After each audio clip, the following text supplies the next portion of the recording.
¿Cómo va? Bienvenidos a un nuevo video. En el día de la fecha tengo un artículo muy interesante para compartir con todos ustedes.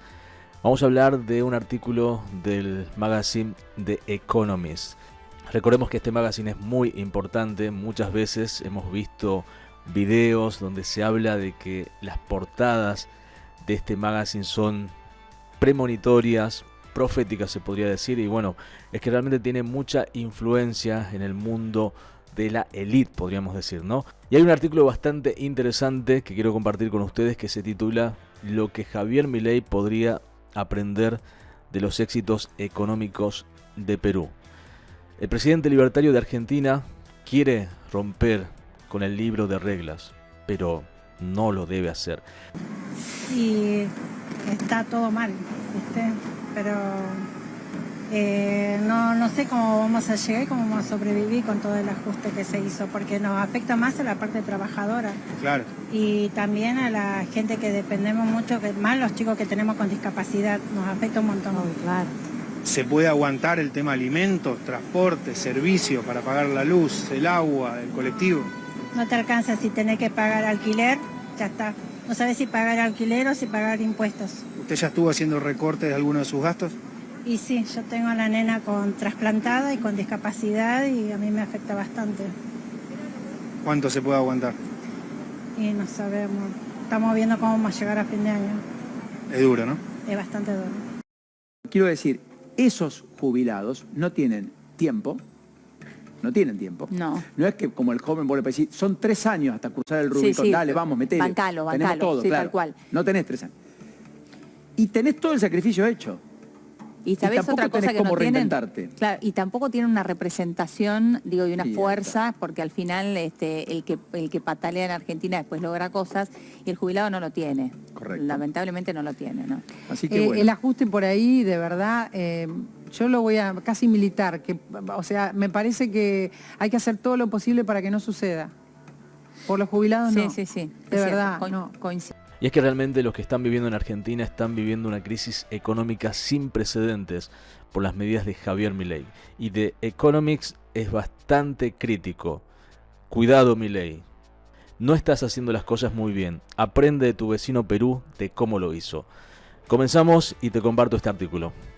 Desde que asumió el cargo en diciembre, Javier Milei, el nuevo presidente libertario de Argentina, ha perdido poco tiempo en intentar implementar reformas radicales. Ha tenido un revés. A principios de este mes se retiró un proyecto de ley ómnibus de 664 artículos después de que el partido de Milei no lograra obtener suficiente apoyo del Congreso. Sin embargo, Milei ha utilizado la motosierra que prometió para acabar con el inflado Estado argentino. A partir de ese momento el peso se devaluó un 50% y los subsidios anuales por valor del 0,7 del PBI han comenzado a eliminarse gradualmente. Quiero saber a dónde apunta todo esto, a dónde apunta, porque si se va a hacer, que esto va a subir todo tanto y después va a caer un poco y ahí vamos a estar, no sé, algo tiene que encaminarse, dentro del descontrol, sigo insistiendo, tiene que haber algo que lo encamine al descontrol este. Claro, vos lo que decís es... Mira, te doy, vos, Sí, no claro. sé, me imagino que ustedes pasan por algún kiosco y compran este alfajor triple. No, 600, no, no, 700, 800, 850 y hoy arranqué los precios 1200. ¿Quién va a pagar un alfajor 1200 pesos? Olvídate. Vamos a ser generosos, vamos a la competencia. Empresa nacional, que subió el lunes 50% de los precios. La competencia, lo mismo, 1200. ¿Quién va a pagar un alfajor 1200? No podés. Entonces No, listo, no se ya puede. está, me empiezo a llevar los alfajores a mi casa. Esta semana, Milei describirá sus grandes planes en la Conferencia de Acción Política Conservadora en Estados Unidos, donde habrá muchos partidarios de Donald Trump. Lo hará tras reunirse en Buenos Aires con Antony Blinken, el secretario de Estado de Estados Unidos. En lugar de intentar emular la grandilocuencia de Trump, Milei debería buscar asesoramiento económico más cerca de casa, específicamente en Perú. Quédate con esta frase. Dice, en vez de ir a Estados Unidos a aprender de Trump, de cómo dirigirse al público, ¿por qué Milei no mira el ejemplo de Perú? Dice este artículo. A primera vista esto parece extraño, porque desde 2016 Perú tiene grandes problemas políticos. Sin embargo, a pesar de todo eso, la moneda peruana, el sol, ha sido un faro de estabilidad. Durante mucho tiempo ha sido la moneda más sólida de América del Sur. Frente al dólar fluctúa de vez en cuando, pero vale lo mismo que en 1999. Milei debe aprender las lecciones de Perú. Milei dijo que iba a acabar con la inflación crónica, cerrando el banco central de su país y adoptando el dólar en lugar del peso. Perú sugiere que eso es innecesario.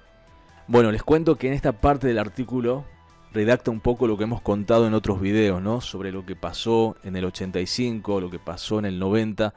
Realmente, bueno, no voy a ahondar en este tema porque lo hemos hablado anteriormente sobre cómo el plan de Fujimori fue un éxito para acabar con la inflación en Perú. Pero sí voy a tomar esta parte del artículo que dice Perú un ejemplo económico.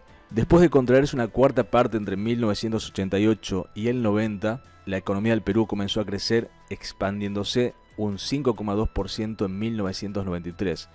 Con solo 1 o 2 puntos se produjo un crecimiento sostenido hasta el año pasado. Fujimori cerró el Congreso y gobernó como autócrata hasta el año 2000, pero solo después de la aprobación de muchas de sus reformas. En este ciclo Perú ha disfrutado de la inflación más baja entre los países latinoamericanos con moneda propia. Los peruanos han llegado gradualmente a confiar en el sol.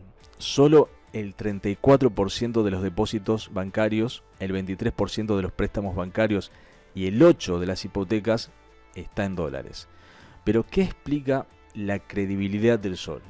Bueno, comencemos con el Banco Central. Fujimori le concedió independencia constitucional, aunque el gobernador y otros 3 de los 7 miembros de la junta directiva del banco son elegidos por el presidente del país.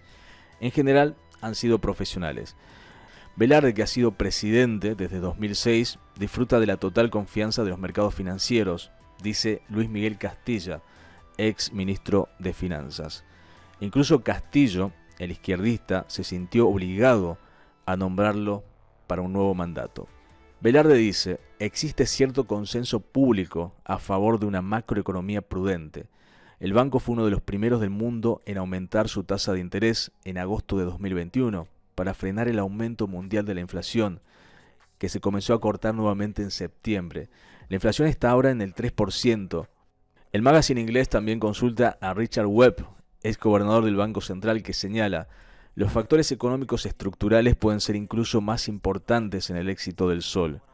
Perú ha disfrutado de casi 30 años de un auge productivo del dólar. La apertura económica de Fujimori desató el crecimiento de las exportaciones y una revolución en el transporte.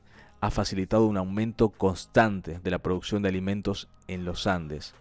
Esto ha disminuido la presión para la importación de alimentos. Si a eso le sumamos un flujo constante de inversión extranjera, todo esto ha permitido al Banco Central acumular reservas internacionales por 74.000 millones de dólares, equivalentes a alrededor del 28% del PBI, la cifra más alta de la región. Eso le da el peso para defender la moneda contra la volatilidad. Basta con que el mercado sepa que podemos intervenir, dice Velarde. Gran parte de esto Argentina podría copiar provechosamente de Perú. Y es que la propuesta de Milei de imponer la dolarización y cerrar el Banco Central ataca el síntoma, pero no la causa. Un anterior presidente argentino, Carlos Menem, impuso una especie de dolarización suave en los años 90, fijando el peso por ley a la par del dólar. Pero Menem fue fiscalmente laxo y la economía de Argentina difiere demasiado de la de Estados Unidos como para formar lo que los economistas llaman una área monetaria óptima. Con el tiempo el peso se sobrevaloró.